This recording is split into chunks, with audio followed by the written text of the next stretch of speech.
Okay, the first thing you're going to notice here, when you get the engineered wood to replace this, it's going to come in pieces like that. It's just whole pieces, not even broken up or anything like this. And if you can tell, it's got the grooves on one end and grooves on, not on the other end. Let me flip this one over to kind of show you. And it's got the female end. It's called the male and the female end, okay? So what we're going to have to do, instead of going all one piece, you want to break this up some. And then the pattern doesn't really matter. So let's talk about the pattern now.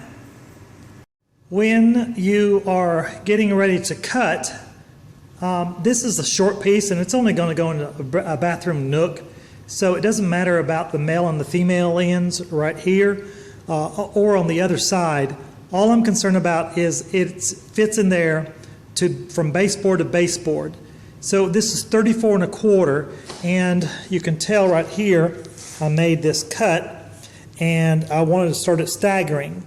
So now what I'm going to do is take the remainder piece that I have here from this cut and then extend it. You can see the joint right here. Extend this to 34 1/4, and I'm going to go ahead and mark 34 1/4 like so.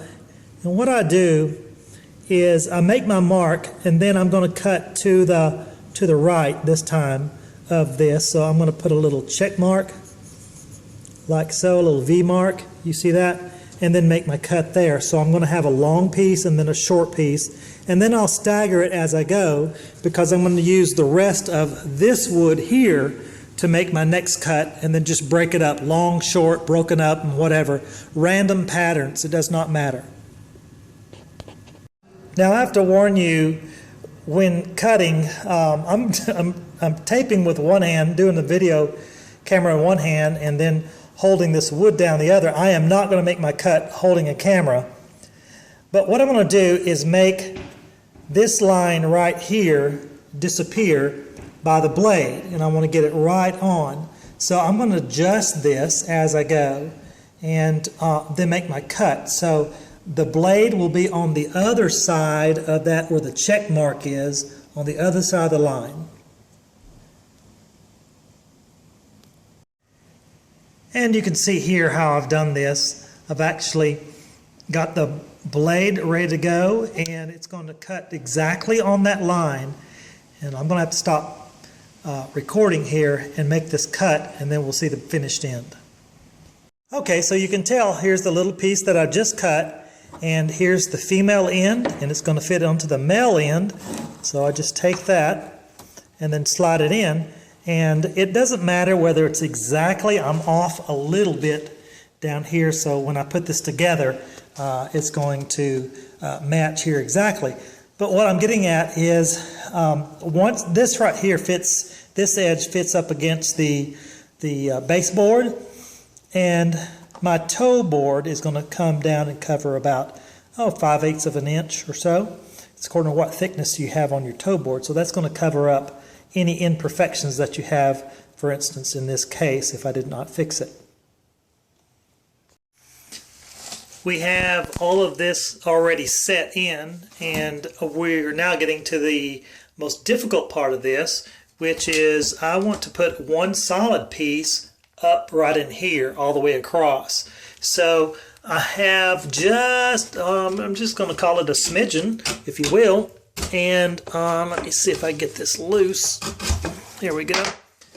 What I want to do is once I set this in here, then I've got just a little bit of lip left. So I'm going to cut off this much, and I'm going to go ahead and mark it where I want to cut it, and then that way just cut it there, cut it here, probably no deeper than that right there. So I'm going to go ahead and use a saw and just skill saw that out. Okay, you can see here that what I did was just notched out this little area with a skill saw, and then just went ahead and set it, and it's ready to go. The one thing that you are not going to be worried about is the sides over here. If you got a little bit of space, that's going to be okay, because you're going to set, this is setting up now with glue, and then you're going to set your toe board over here to hold that down. One of the things I'm doing right here is just because I'm working in a smaller area and I don't want to start getting a bunch of glue on the floor just yet. So I'm going to what we call back butter the wood here. So when I take it and put it down, then I don't have to worry about getting anything on here as I go. So you just press this down, and there's a toilet's going to sit right here, so that's going to put some extra weight on this wood as it's all connected. Plus I'm going to put the toe boards on either side. See, I've done the same thing here on this left side, so I'm just going to take it and place it down, put it together, and then take my mallet and just hit it real easily. You don't want to damage any of that part. Take your, see, I got a little bit of glue right there, so just take your rag, and that's why you have extra rags available where this doesn't show up, because once it dries then it's going to be very difficult to get up. One thing that I did not mention earlier is on each one of these joints you want to go ahead and just make sure that you put some glue, some wood glue in the joints there. That way when you put the tongue and groove together like so, you're going to make sure that that fits inside and that it sticks. Now you have the last little piece to put in there. Once everything's put into place, what you want to do again is what we call back butter, which means just go ahead and put the glue back over here. You turn this upside down like we're doing right here, and again I apologize, this is a little bit difficult to do one-handed and record at the same time, but we'll do the best we can. And you take it and fit it in like so, and then what I do is take a tool of any kind that's got a crook in it like this right here, and I just take it and pop it in like so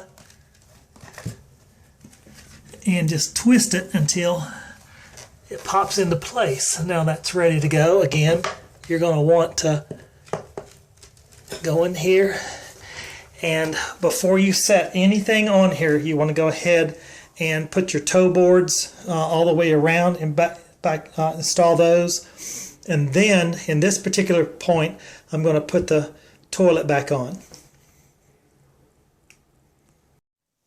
This is the final touch. The baseboard's down, the toilet's back on. Make sure that when you put a toilet in that you check for any leaks whatsoever. You don't want to have to repeat exactly what you just did. So this is the finished product right here.